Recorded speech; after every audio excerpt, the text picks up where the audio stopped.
My grandmother's lawyer cleared his throat and read the will. My cousin Preston got the Miami penthouse worth $4 million.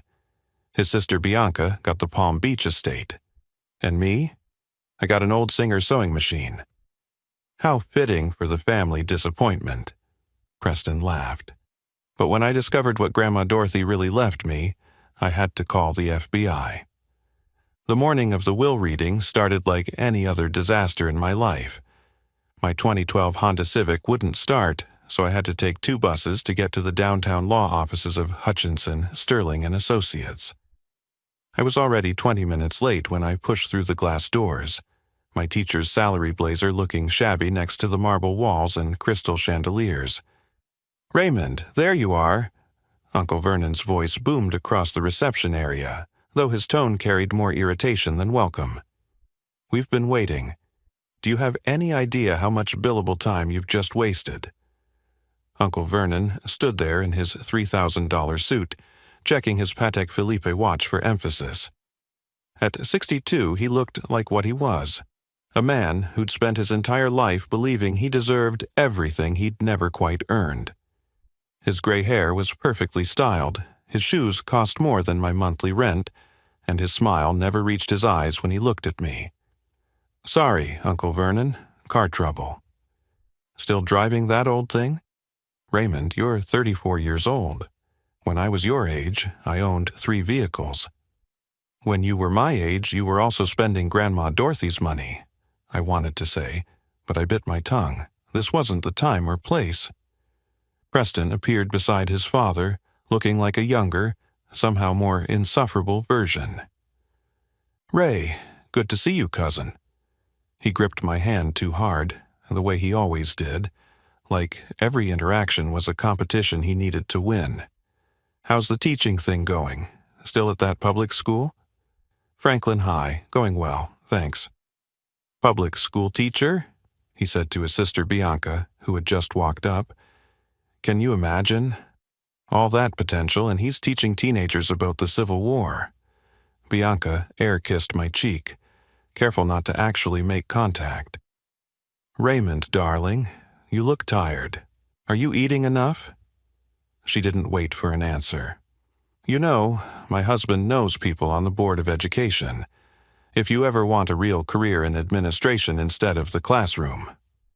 Her husband, Senator Blackwood, stood behind her like a campaign poster, all white teeth and firm handshake. "Raymond, good to see you, son." He was only 5 years older than me, but he had that politician's gift of making everyone feel like a child. "Should we head up?" Mr. Hutchinson's secretary had appeared, a nervous-looking young woman who clearly sensed the family tension. "Mr. Hutchinson is ready in conference room A." The elevator ride to the 14th floor was silent, except for Preston typing on his phone, probably executing trades worth, more than I'd make in a lifetime. Bianca reapplied her lipstick using a compact mirror that looked like it cost a fortune. Uncle Vernon stared straight ahead, already calculating his inheritance. Me? I thought about Grandma Dorothy. She'd died 6 weeks ago, on a Tuesday afternoon while I was teaching my 4th period class about Reconstruction. The principal had called me out, and I'd known before he said a word.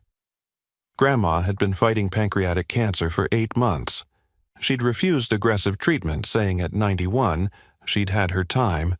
The conference room was exactly what you'd expect from a law firm that handled estates for Florida's wealthiest families. Floor-to-ceiling windows overlooked Biscayne Bay, a mahogany table that could seat 20, and paintings that probably cost more than Florida teachers' annual salaries. I took my usual spot at the far end, the same place I'd sat at every family gathering since Dad died. Mr. Hutchinson entered carrying a thick leather folder. He was ancient himself, probably should have retired years ago, but Dorothy had trusted him for 40 years. His hands shook slightly as he set down the papers. "Thank you all for coming. Mrs. Dorothy Whitmore was very specific about her wishes, and I'll be reading her will exactly as she instructed." He began with the smaller bequests: $50,000 to her housekeeper Maria, $25,000 to the gardener who'd maintained her properties, various amounts to charities she'd supported. Then came the main event. To my eldest son, Vernon James Whitmore, I leave my investment portfolio to be managed through the existing trust structure. Uncle Vernon nodded, unsurprised. $8 million just like that. To my grandson Preston Vernon Whitmore, I leave my condominium property located at 1800 Biscayne Boulevard, Miami, Florida. Preston actually pumped his fist, like he'd just closed a major deal. The Whitmore family conference room at Hutchinson Sterling & Associates felt like a courtroom where I'd already been found guilty. The air conditioning was set too cold, the way wealthy people always kept their spaces, as if comfort itself was something to be hoarded. I pulled my father's old blazer tighter around my shoulders, the one I wore to every family gathering like armor that never quite protected me from their barbs. To my granddaughter Bianca Marie Blackwood, Mr. Hutchinson continued, his voice steady despite his age, I leave the estate property at 2847 South Ocean Boulevard, Palm Beach, including all furnishings and the associated beachfront. Bianca touched her pearl necklace and smiled at her husband. Mother Whitmore always said that property would stay in the family, she said to no one in particular, though her eyes found mine. With the right people, of course. The mahogany table reflected our faces like dark water. I could see myself distorted in its surface, looking exactly like what they all thought I was. The teacher son of the failed son, the one who'd never amounted to anything by Whitmore standards. Preston sat across from me, texting his assistant about moving his celebration dinner to a more expensive restaurant. Uncle Vernon reviewed documents on his tablet, already calculating tax strategies for his windfall. There are several more specific bequests, Mr. Hutchinson said, flipping through pages with practiced efficiency. He read through a list of cousins I'd met maybe twice, each receiving amounts between $10,000 and $50,000. Dorothy's personal effects were divided among her friends from the country club. Her jewelry collection went to various female relatives, none of whom had visited her during the chemo treatments. I'd been there every Tuesday and Thursday after school, bringing her submarine sandwiches from her favorite deli, and sitting with her while poison dripped into her veins. She'd tell me stories about buying her first property in 1958, about facing down bankers who wouldn't take a woman seriously, about building an empire one handshake at a time. "You remind me of your father," she'd said during one of our last conversations. "Arthur had integrity. That's rarer than money, Raymond." "Now," Mr. Hutchinson said, pulling me back to the present, "we come to the final personal bequest. To my grandson Raymond Arthur Whitmore, I leave my 1952 Singer featherweight sewing machine, model 221, currently stored in the attic of the family home at 445 Coral Way." The silence lasted exactly 3 seconds before Preston's laughter filled the room. Not a chuckle, not a suppressed giggle, but full-throated laughter that echoed off the windows. A sewing machine? He was actually wiping tears from his eyes. "Oh my God, that's perfect, that's absolutely perfect. Ray gets a sewing machine." "Preston, please," Uncle Vernon said, but his mouth twitched with his own suppressed amusement. "Show some respect." "No, Dad, don't you see? It's poetic. The teacher gets an antique sewing machine. What's he supposed to do with that? Teach home economics? Do they even have that in public schools anymore?" Bianca leaned forward, her voice dripping with false sympathy. "Raymond, I think it's sweet. Grandma Dorothy always said you were special to her. This must have sentimental value." "Sentimental value doesn't pay rent," Preston added, still chuckling. "But hey, Ray, if you need money, I'm sure that thing's worth at least $100 on eBay." Mr. Hutchinson cleared his throat. "The sewing machine is specified as a restricted bequest. It cannot be sold, donated, or transferred for a period of 10 years. So he can't even sell it." Preston was beside himself now. "Ray, did you piss her off somehow? Did you correct her grammar one too many times?" I kept my face neutral, a skill I'd perfected over years of family gatherings. Inside, my stomach churned with a mixture of hurt and confusion. Dorothy had been my champion, the one person who'd defended my choice to teach, who'd said the world needed more people who shaped minds instead of just moving money around. Why would she do this? The estate is otherwise to be liquidated according to the trust provisions established in 2015, Mr. Hutchinson continued, closing the folder. The family home will be sold, with proceeds divided according to the percentages outlined in Appendix C. Mr. Raymond Whitmore is permitted to retrieve his bequest at his earliest convenience. Uncle Vernon stood first, buttoning his suit jacket with the smooth motion of a man who'd gotten exactly what he expected. Well, Raymond, I suppose you'll want to get that machine soon. We're putting the house on the market Monday. Monday? Grandma's only been gone 6 weeks. The market's hot right now, Vernon replied, already heading for the door. No sense being sentimental about real estate. The rest of the will reading blurred into a symphony of greed and satisfaction. Preston called his office to have champagne ready for his return.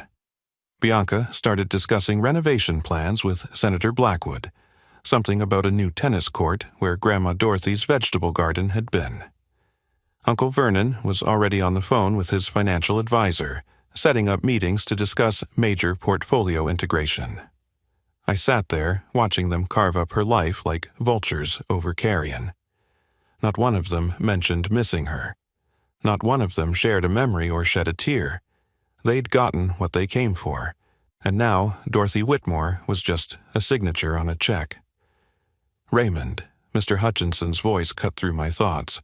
There's a storage unit key here for you as well, for the sewing machine. The family home is being shown to buyers this weekend, so you'll need to collect it before then.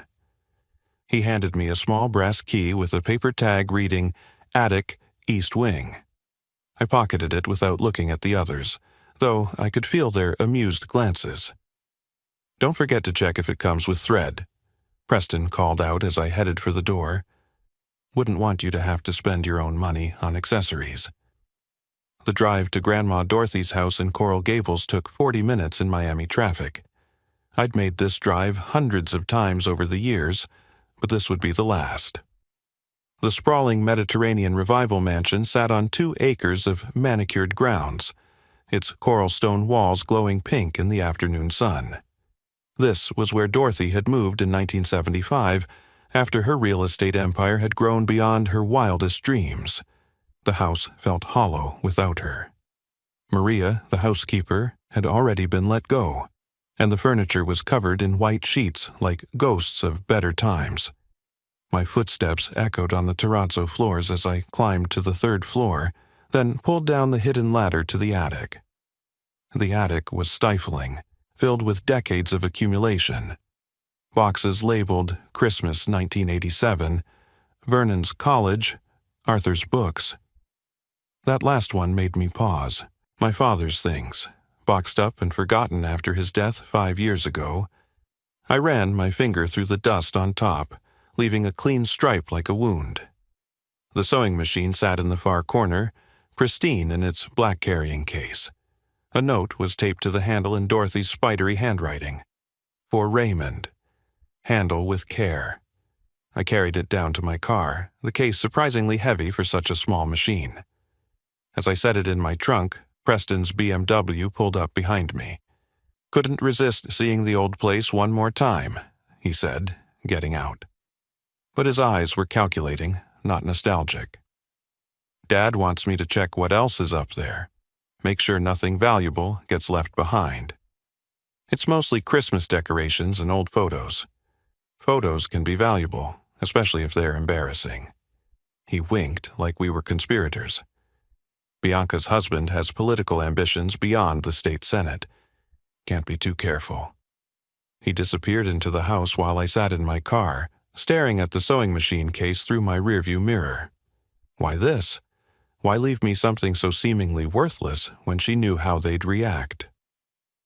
That night in my apartment, I placed the machine on my kitchen table.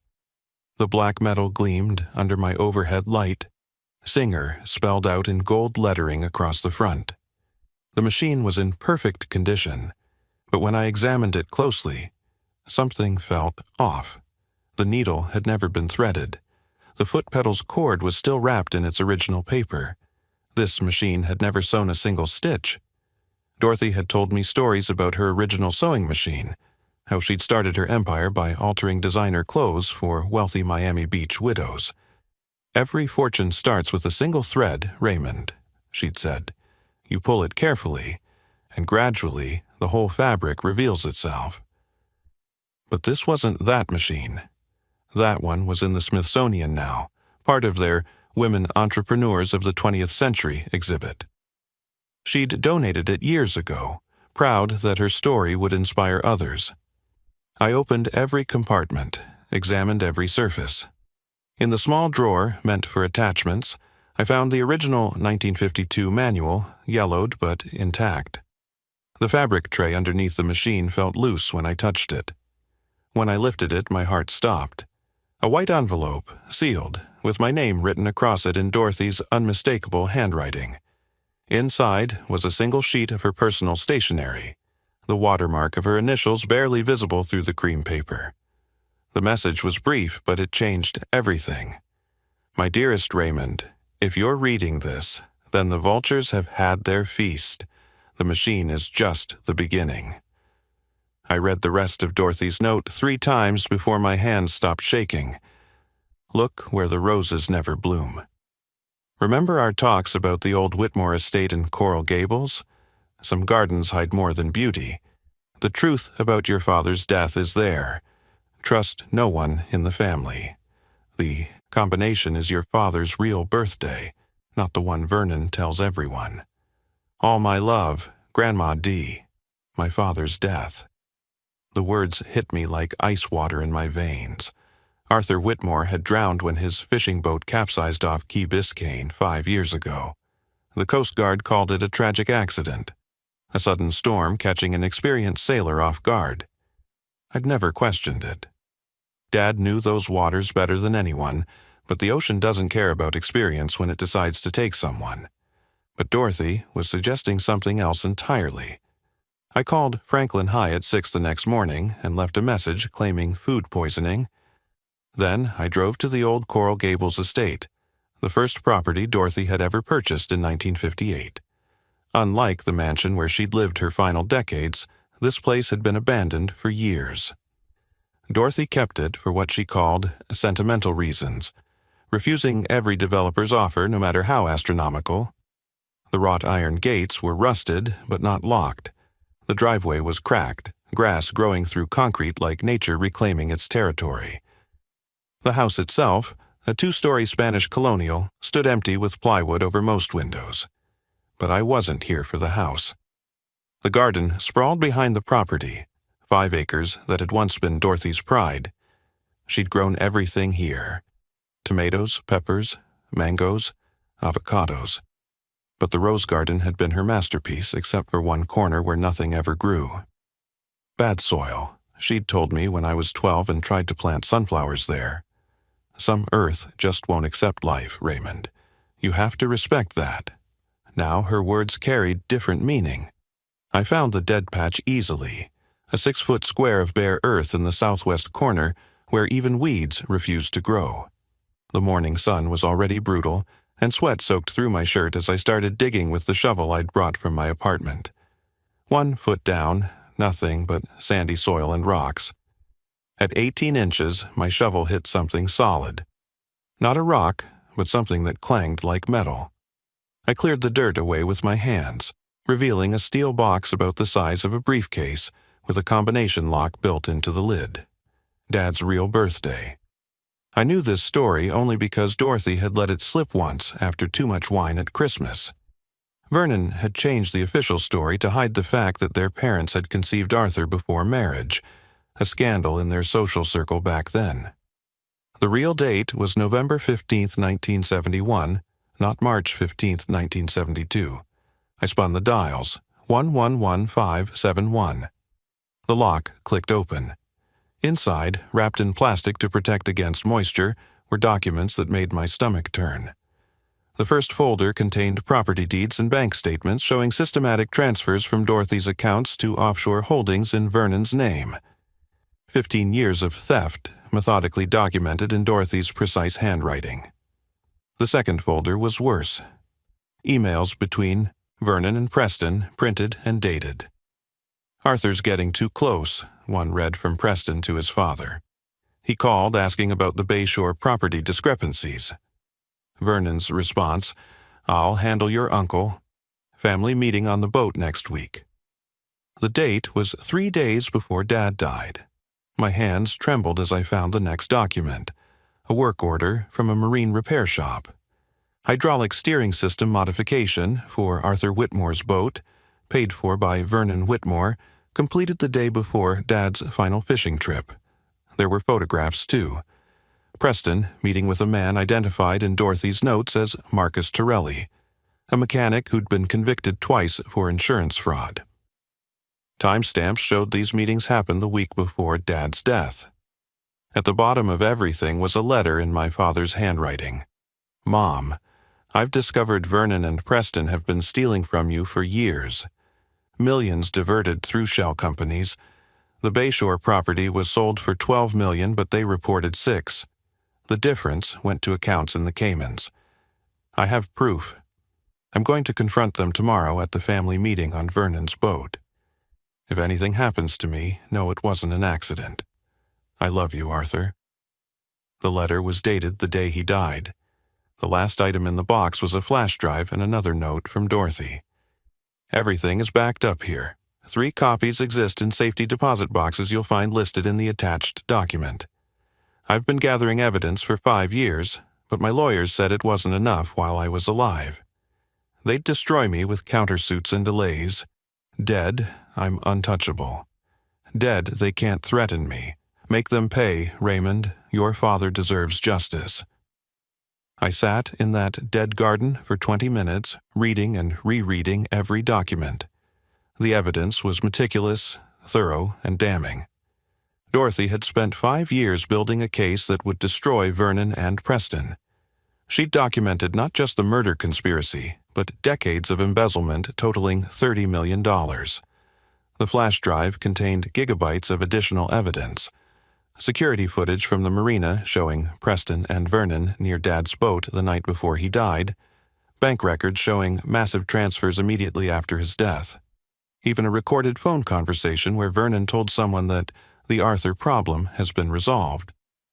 My phone rang, jarring me from my spiral of rage and grief.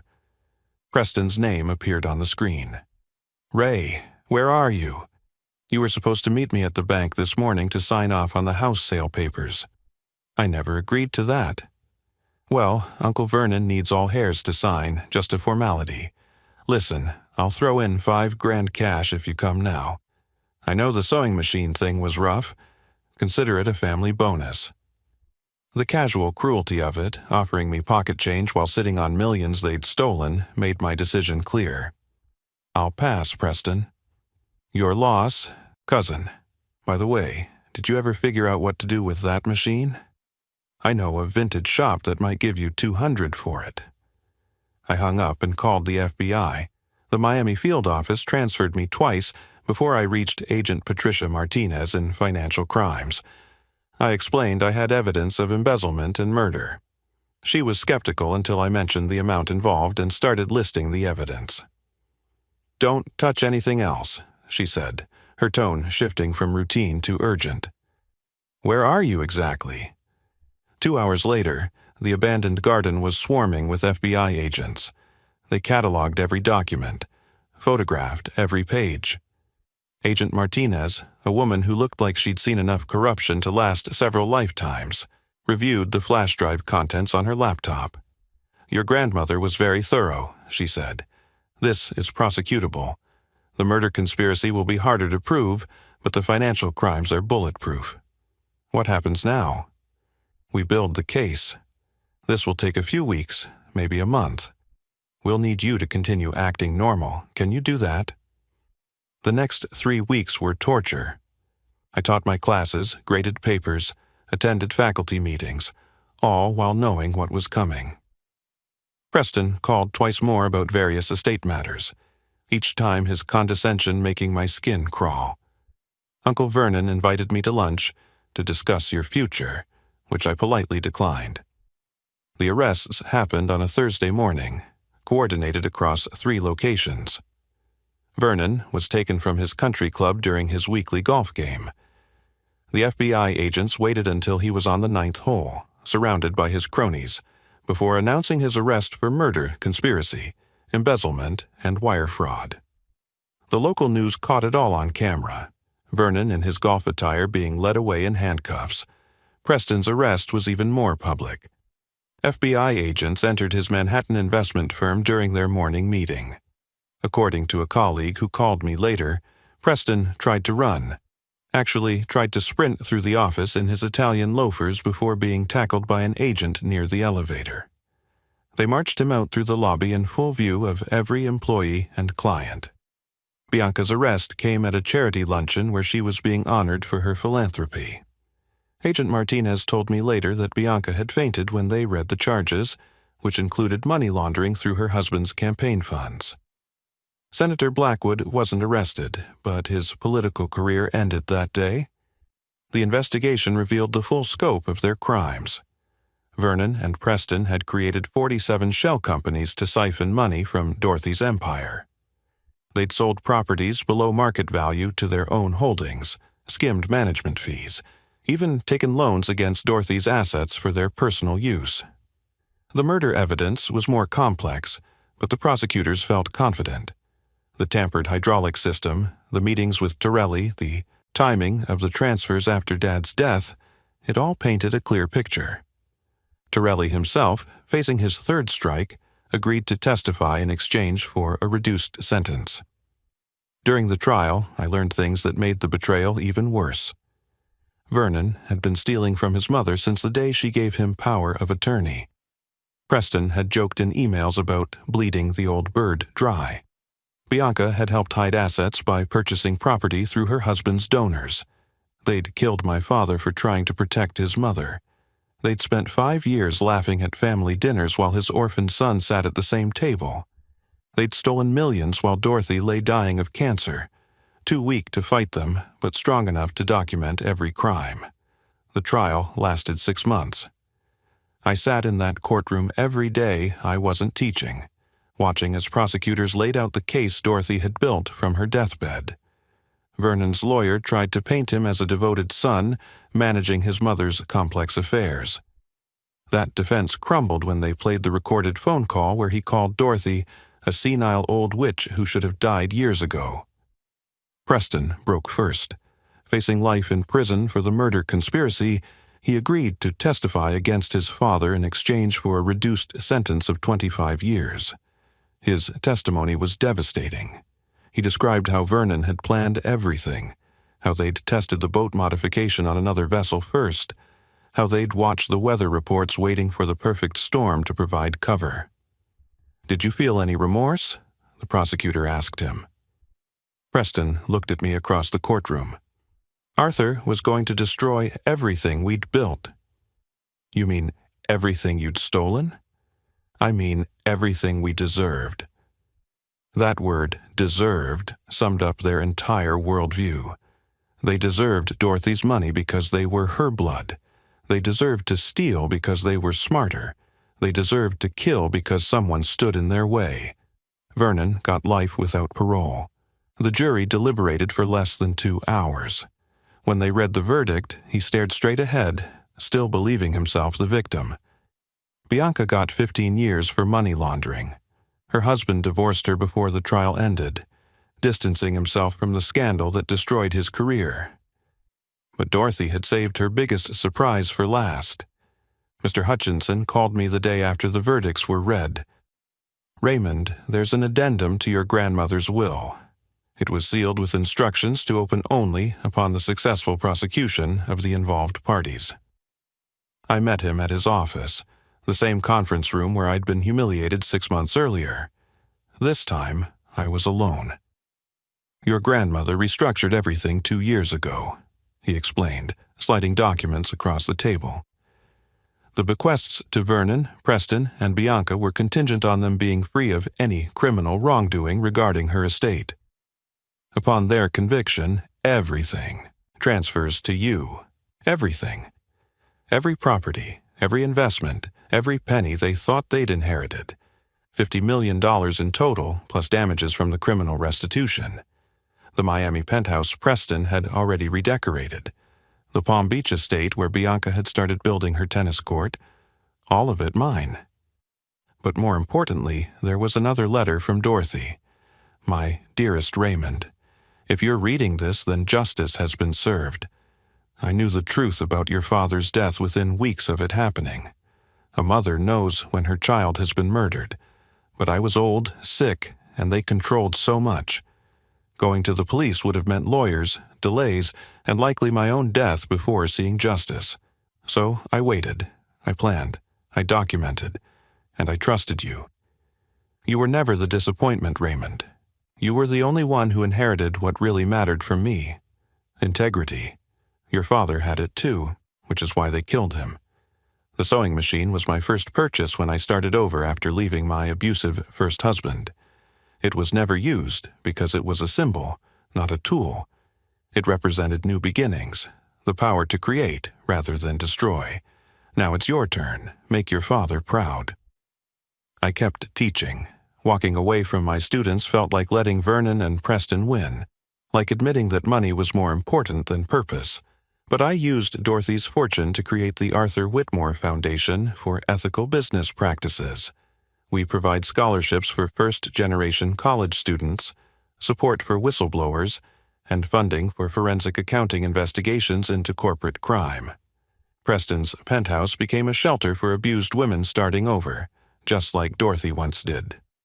The Palm Beach estate was converted into a retreat for teachers, offering free weeks of respite for educators dealing with burnout.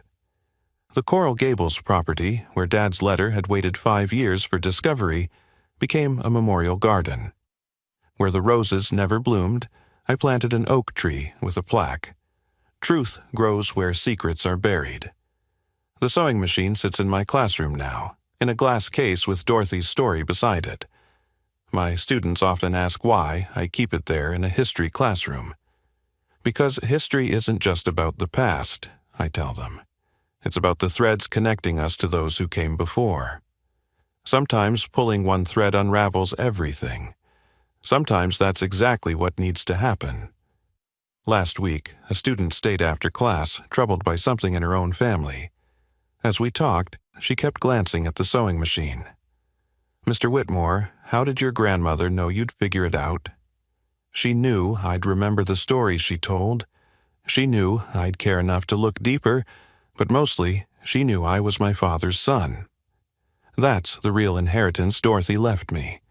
The knowledge that justice might be delayed but doesn't have to be denied, that truth can survive burial if someone cares enough to dig, and that sometimes the smallest gifts carry the greatest power.